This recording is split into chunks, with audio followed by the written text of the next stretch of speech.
I'm just walking the dog around the lake, so there might be a bit of clonking in the background, plus there's a main road next to me, so apologies for the noise, but welcome back to the channel. And this month you find me down in Reading at Long Lake, a venue that I've been a member of now for quite a few years. CWA Fisheries, run by Alan Cooper, and you might remember I've done a couple of vlogs down here in the past, but it's been a while since I've done any filming down here. But I've kept my ticket because this water is absolutely special, it really is. It's got some lovely carp in here, and a lot's changed since I was last down here as well. There's probably, well, there's one, possibly two different 50-pounders in here, maybe a third, and there's certainly a few more 40-pounders in here, and a lot more 30s as well. So a lot has changed, and there's some really good fishing on offer, and I really enjoy being down here. But I've not really done a great deal of fishing on here over the last few years. Last year I don't think I came down here at all during the summer and the autumn. I did fish it a bit in the spring, but I didn't catch anything. And this year I've just made the odd trip down here. I think I've been down here about 6 times now. This is my 6th trip. And during that time I've got a little bit of footage that I've collected, caught some nice fish, and what we're going to do in this film is look at that footage and also talk a bit about the tactics I've been using down here, because this year I've done something a little bit different. I've been using sweetcorn, which is a bit of a forgotten method these days when it comes to carp. You tend to see most people using boilies and pellets and that. So what we'll do is we'll take a look at my approach to using sweetcorn, the kind of hook baits that I use, which type of sweetcorn I use and how much I put out, and also run you through some of the footage that I've gathered during the last few trips down here. But without further ado, because you're probably not familiar with this lake, let's take a look around it and have a look at some of the swims that's on offer, and also I'll tell you a little bit more about the fish that are available in here.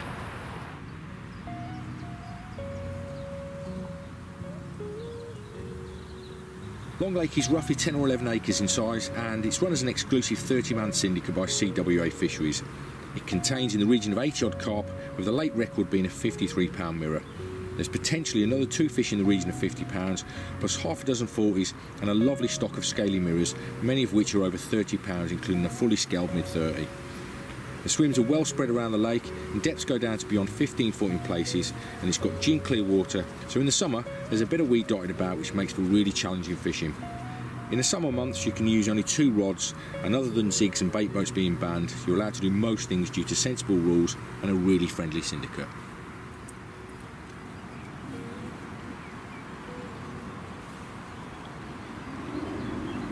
The rain's just starting to pick up now. It's getting a little bit heavy, but for the last hour or so it's been really fine rain, that kind of rain that you can't see it, you can't feel it, but it soaks you. And in these conditions at this time of the year, we're early July at the moment, it's just let this plane go over, it's a bit loud, but at this time of the year, in these conditions, because it's really close, it feels really humid, it's about 20 degrees, I've got a t-shirt on at the moment. It's not the best what I would class as carp catching conditions, like low pressure with a nice westerly wind, but there's something about this time of the year that when you get these conditions, this really fine rain, this really close atmosphere, it does have a habit of turning up 1 or 2 big fish.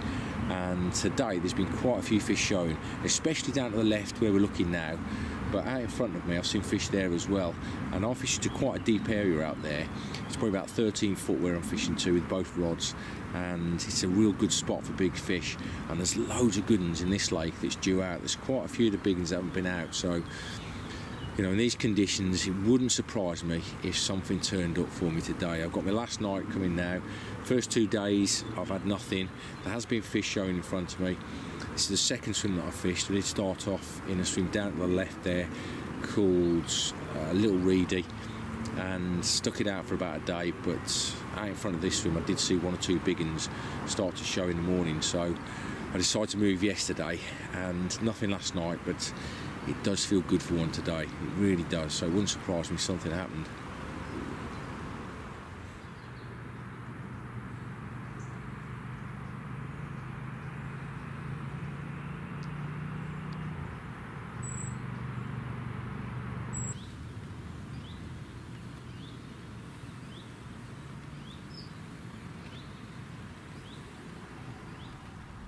Really bad, heavy rainstorm last night,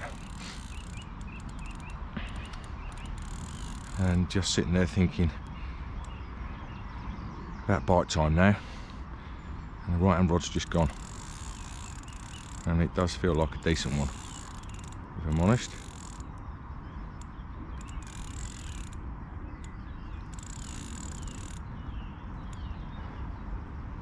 A few fish shown this morning as well. few lumping out over the back. Around to the left here as well.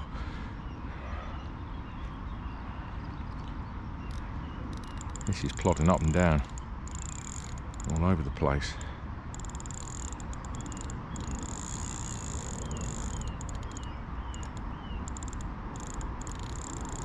There's loads of good ones due out as well at the moment out of here.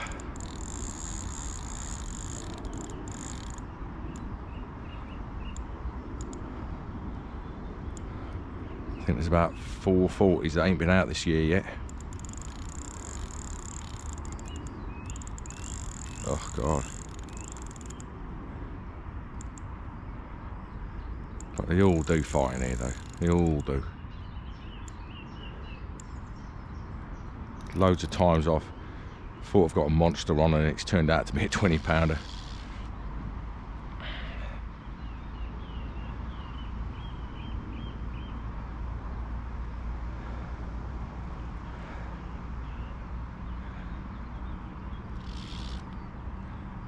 But this particular swimmer, he's been pretty kind to me. I've had a few good ones out of here. So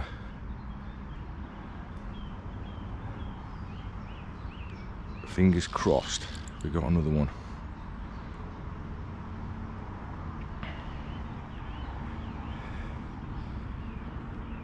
Lost a really good fish last week, so I could do with getting a bit of vengeance.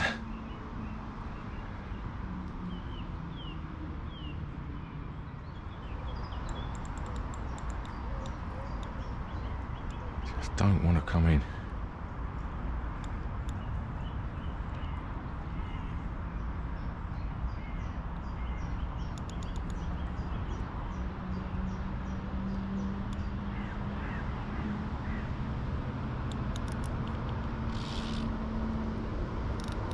There's another big common, by the looks of it.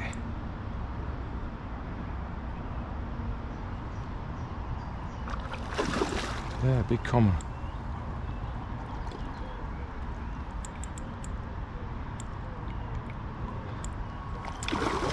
Oof. Oof.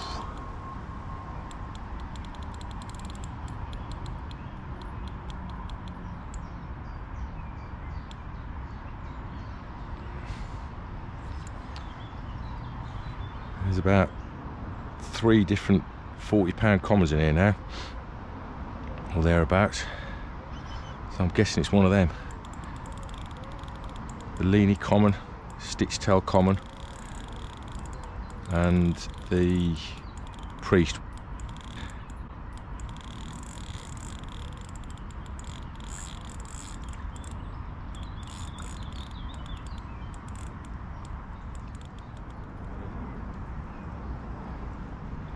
That is definitely one of the half decent commons, definitely. I see from the width of it.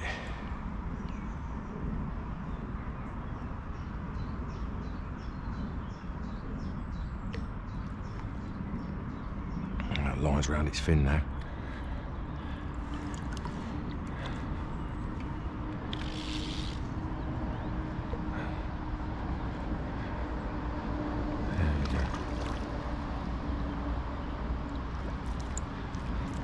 Oh, the lead's still on, that's why.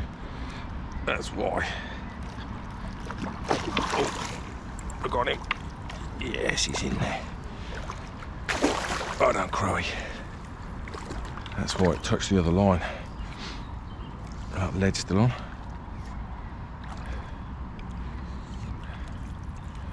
Very nice.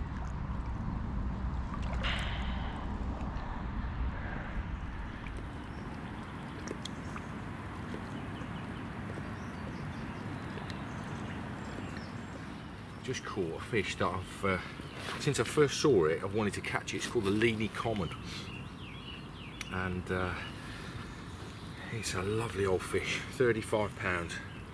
Really nice carp, that is. I think it did 40 pound earlier in the year, so it's well spawned out. But that is lovely, absolutely lovely. Classic shaped Leany carp. What a fish.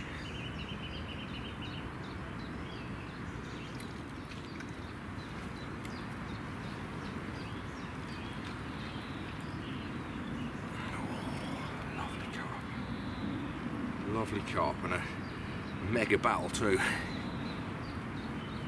7 o'clock in the morning and one toner right in the middle of breakfast.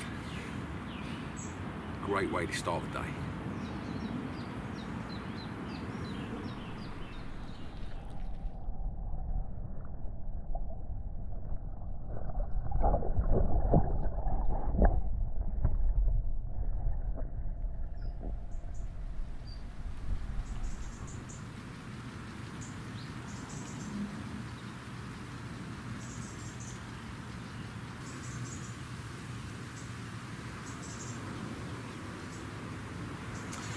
I can't actually remember the first time I used sweet corn because I've been fishing for all species of fish since the early 1970s when my granddad used to take me on his bike fishing. I can remember catching perch, roach, even rudd on sweet corn, but I didn't catch my first carp on it until about 1977. It was a crucian carp, it wasn't a proper carp. I didn't catch my first proper carp until 1980. Myself and my granddad went fishing on his bike to a little puddle just outside of Wolverhampton, and it was known for doing some crucians, and we caught a few nice crucians. I can remember him saying we just need a couple of grains of sweet corn on and we'll get ourselves a nice crucian carp, and lo and behold, a few hours later we managed to catch ourselves a handful of lovely fish. When I was growing up, sweet corn became really famous amongst carp anglers because Chris Yates in 1980 caught the British record carp on it from Redmere Pool, a fish that weighed 51.5 pounds, and I think he caught it on either a single grain of sweet corn or 2 grains on the hook. So you know, that really opened my eyes to how good that bait is for carp. And I think these days, having used it on lots of different waters, it's just a dog poking her head under the table, having used it on lots of different waters, I think if you asked me to choose a bait to catch a carp to save my life, I think I'd choose sweet corn because it really is attractive to fish, and I've used it on so many different waters. Obviously it is attractive to lots of other different species as well, and that's the problem with it. But on somewhere like here, Long Lake, it's, you know, it's a really good bait to use because there's not many tension, there's not many rudd and roach, and there are a few perch, but they don't seem to bother you. But if you can get away with using sweet corn, then for me, I think it really does give you an edge. I think it's the colour aspect of it. It's nice, bright and yellow. You know, carp love really bright coloured baits, especially in the winter months, and they do like them at this time of the year as well, especially in clear water like we're fishing here now. And you know, the only problem is that you've got birds diving that can pick them up as well. But there's lots of other different aspects to do with sweet corn which make it attractive. It's nice and sweet. It's also crunchy depending on the type of or the brand that you use. And I think the other aspect of it as well is that I remember growing up reading a book called Carp Fever by Kevin Maddox. It was like the Bible of carp fishing when I was a young kid. And in that book he had some experiments where he was trying out different amino acids, and he got some tanks with some carp in the tanks, and he was dropping little bits of amino acid in each of the tank, and he was testing which amino acids were more attractive to the carp. And the one amino acid that was very attractive was lysine. Now lysine is actually in sweet corn, so whether that's the reason why carp absolutely adore it, I don't know, but it's definitely an attractive bait. That's all that matters to me. And the one thing I'd say about sweet corn is it's one of those baits that doesn't need any pre-baiting whatsoever. It's readily acceptable by carp, so you can just go to a water and on your first visit just put some sweet corn out, and obviously you've got a real good chance of catching fish with it. Another thing that I'd say about sweet corn is it doesn't matter how much you use, you've got a chance of catching carp with it, whether it's a single grain, a couple of grains, just a handful of bait around a hook bait, or if you put absolutely loads in, it always seems to work. It's one of those baits that's, you can't put too much in, you can't put too little in. If the carp are feeding and there's some sweet corn near them, then you've got a really good chance of catching them. I've got loads of good memories of using sweet corn over the years, fishing it in the winter on places like Emmetland. I can remember Pond 3 trying to catch the big common in there, and there was this one particular area that I'd found that was a rubbing spot, and I was just using a couple of grains of sweet corn alongside the hook bait, and it caught me quite a lot of winter fish. So just a couple of grains, that's all I was putting out there, just to try and get a little bit of smell into the swim. And obviously, you know, the fish found it attractive, and I caught some lovely carp with it. But I've got other examples where I've been to places like Orchid Lake as well. I've been there quite a few times over the years, and one of the favourite baits of the carp on Orchid is sweet corn. You can always put loads in. It's one of those baits that you can't overfeed it because there's a lot of mass there in a few handfuls of bait. hookbait. There's a lot of baits there, but there's not a great deal of weight to it. So it seems like the carp, they never get full up on it. They always keep coming back for more. And I've noticed that when I was on orchid fishing in some of the little spots that Marsh used to bait with sweetcorn. You'd go in and put several kilos in, and you'd have one carp in and start feeding on it, and get another carp afterwards and another few carp coming in. They'd all be rotating. It's like the baiting pyramid. It really did get the fish feeding. It was a real stimulant to the fish. So it's definitely one of those baits that I think you can take to any water and you've got a good chance of catching carp, even on waters where there are nuisance species. So long as you've got the carp in front of you, if you drop a bit of sweetcorn on it, you've got a good chance of it picking it up. It's so attractive to them. But on somewhere like this, Long Lake, I'm not putting a great deal in, just putting half a dozen or so spoms around each hook bait, and that's what's been working for me. But it is a really good bait. It's a really versatile bait, and I think it's one of those baits that you can take anywhere. And a good little tip here is that wherever you go, always have a couple of tins of sweetcorn in the bottom of your rucksack just in case.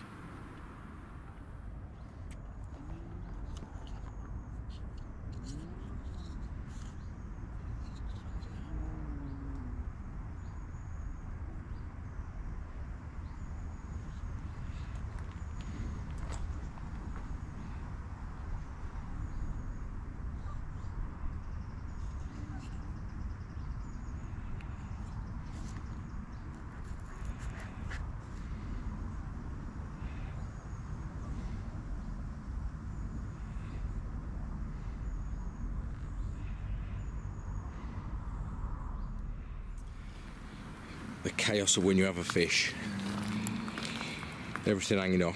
But I tell you what, I know this sounds weird, I just love the smell of carp. I really do. It smells absolutely awesome. It's one of those days today where, I mean, it's early, what is it, the 9th of July. It's one of those days when everything's really close. It's really warm. It's probably about 19-20 degrees. Raining last night, everything's soaking wet. Fish boshing everywhere this morning, and I had a fish on me right hand rod, as you're looking at it, just out there. Lovely clear area, good hard battle as well. But there's the sling drying. The mat also got the barrow cover on there because it really did chuck it down last night, so I like to hide me chest waders under the barrow cover. There's the dog, cheeky little thing. There's the bivvy, slowly drying out this morning. It is now 10 to 11, so it's been a few hours now since the rain stopped, but everything still in the air is very moist. But it does feel good for another bite as well. It really does. I've seen another couple of fish this morning after I caught that one. Not too far from where I'm fishing, just behind the spot, but you know, not actually on where the bait is, but I know they'll find it though. And at the moment there's nobody down, just me. What a lovely syndicate. There was a couple of guys down yesterday, and I know there's one due down today, and there's fish coming out as well. So yeah, definitely looks good for another bite. I've got one night left, and then tomorrow I'm off to my Lincoln syndicate for the start of the season. So fingers crossed for there, fingers crossed for my last 24 hours on air.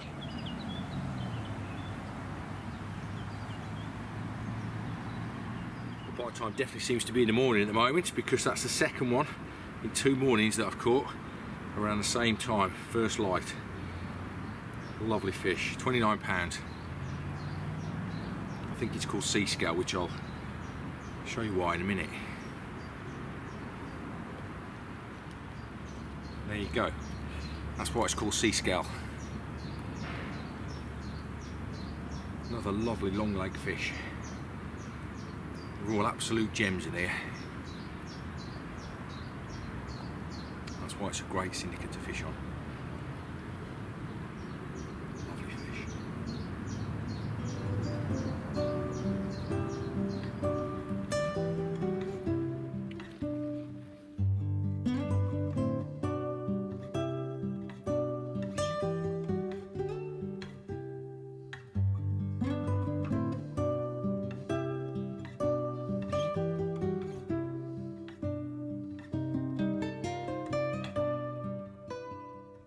So onto the sweetcorn and the different types that I've used, and during the course of my career I've used absolutely loads of different brands. For many years I lived right next to a Morrison, so I bought all different types. You know, you get these lower cheap brands, then you get the middle of the range brands, then you get the top of the range brands, and I noticed no difference whatsoever when it comes to catch rate. I have heard a lot of good things said about Jolly Green Giant sweetcorn. Lots of people have caught really well on that, but these days I live really close to a Tesco's, and I've noticed no difference whatsoever with using Tesco's, Asda's or Morrison's. I've tried them all over the years. There is a slight difference though, I would say, between the size of the grains that you get in the tins compared to the freezer bag. They tend to be a little bit smaller in the freezer bags and slightly larger in the cans. Whether that's something to do with the preservatives that you use in the cans, I don't know, but there is no difference when it comes to catching carp, because I've used the tin sweetcorn for many years and caught absolutely stacks of fish on it. The only reason why I tend to use the freezer bags more than anything nowadays is purely down to price. I think a tin of sweetcorn from Tesco's, the Growers Harvest that you're looking at here now, I think it's about 60 odd p for about 300 grams in a tin, whereas if you buy a freezer bag like that, it's about 900 grams and I think it's about 130. So do the maths, it's a lot cheaper to buy lots of sweetcorn in the freezer bags rather than the tins. Now when it comes to being on the bank and keeping them fresh, obviously your standard size cool bags with a couple of freezer blocks in there will keep them fresh for, well, I've used them up to a week, no problem whatsoever. But in all honesty, they might start to smell a little bit. They don't make any difference, it really doesn't. It's probably the fermenting process or something like that, and I've noticed no difference whatsoever when it comes to catching carp. So don't be too worried, but if you are worried about keeping them fresh on the bank, just a standard cool bag with a couple of freezer blocks in there will sort you out.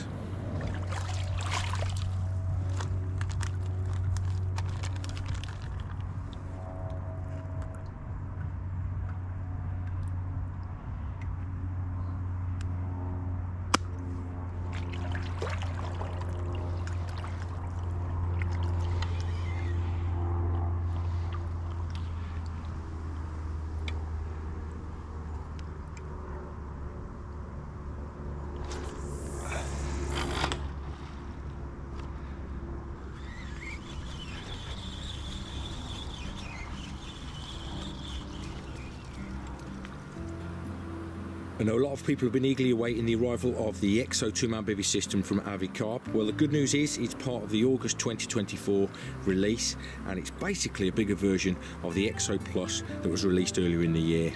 Now it works in exactly the same way. All you do is click the legs into place, fan it out, secure the central boss and then peg it down, and the whole process can be done in about 2 minutes. Looking inside, it's absolutely massive. What you're looking at is 2 Benchmark X bed chairs there.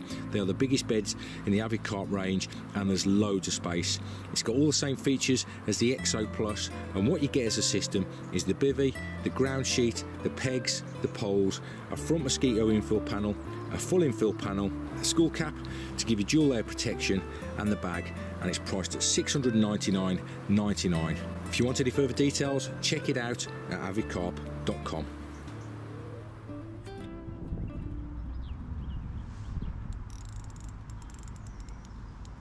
Fish are going absolutely mental, jumping all over the place. Far margins, this margin, out in the middle. Been pulling my hair out because you can't use zigs.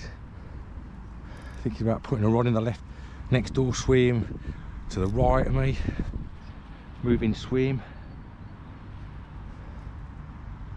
and then the left-hander's just roared off.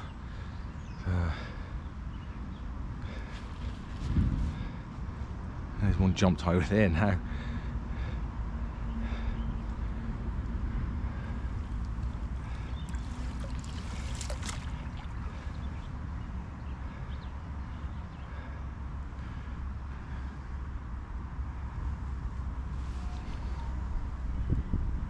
No warning bleeps at all, just a absolute ripper.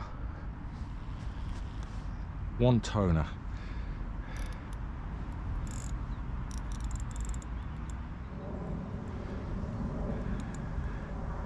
Good bend on the old elevates there. These are 3 3/4 pound rods as well, so you've got to be careful. The fish don't want to come in yet, it's not ready.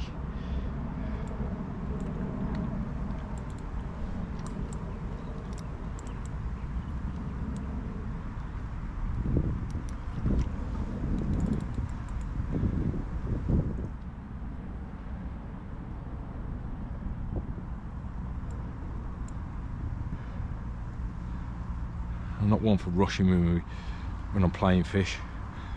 Whenever I put videos up on Instagram of me playing fish, I get people telling me I don't put enough bend in the rod and I don't play them very well, all this kind of stuff, but I do it my own way.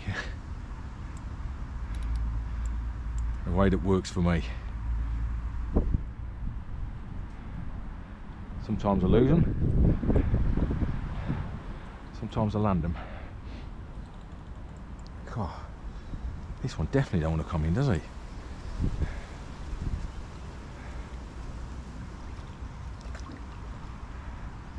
Nice dark coloured fish.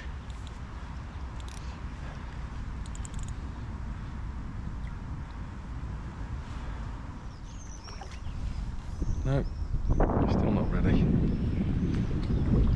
Come on, up you come.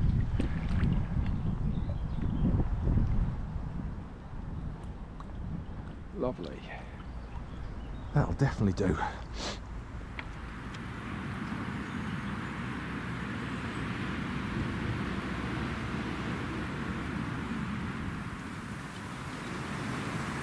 This is an absolute cracker. Really nice, dark coloured 20-pound mirror. There's been loads of fish showing in front of me, loads, absolutely loads. I've lost count of how many, but you can't use jigs on here, so I had to sit there with the bottom baits, wondering if one of them was going to go, and then this one's just trundled off. So lovely, great. So we get another one.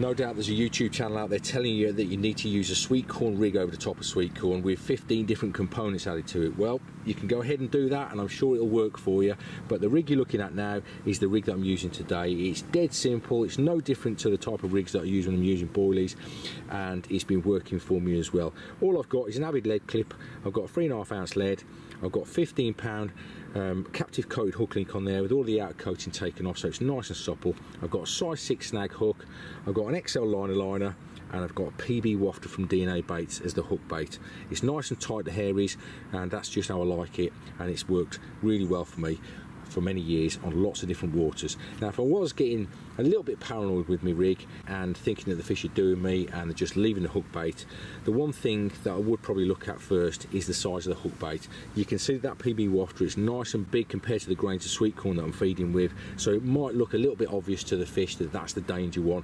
So if I was getting a few lifts and pickups from the fish, which I knew that they were doing me, then the one thing I'd look at is trimming that hook bait down, making it a little bit smaller and trying to make it look a little bit more like the grains of sweet corn that I'm feeding to the fish. But other than that, I know it works. It's worked on lots of different waters for me, and I'm fairly sure it's going to work here for me today.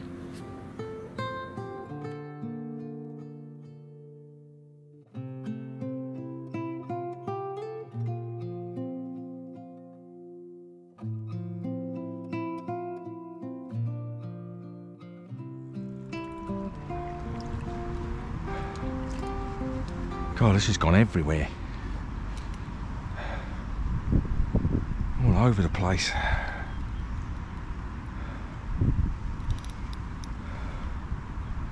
Nowhere near ready either.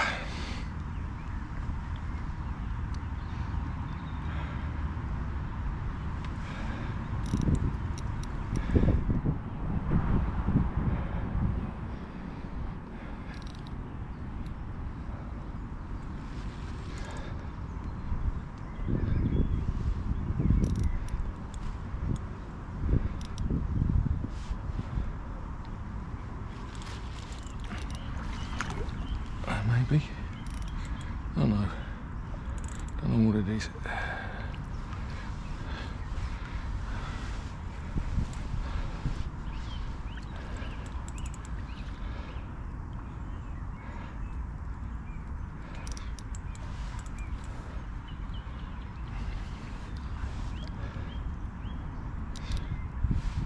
There's a load of weed down there, so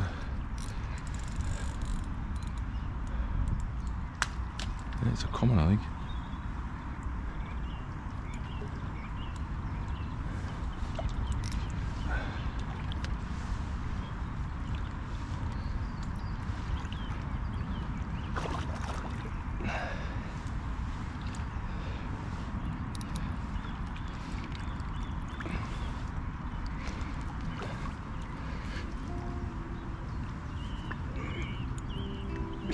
Oh, that'll do.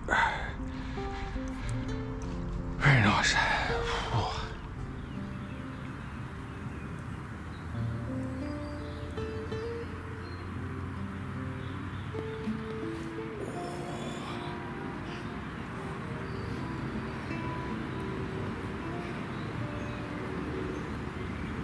What a mega fish.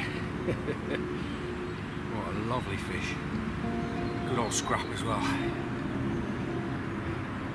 Second fish of the session, all going well at the moment.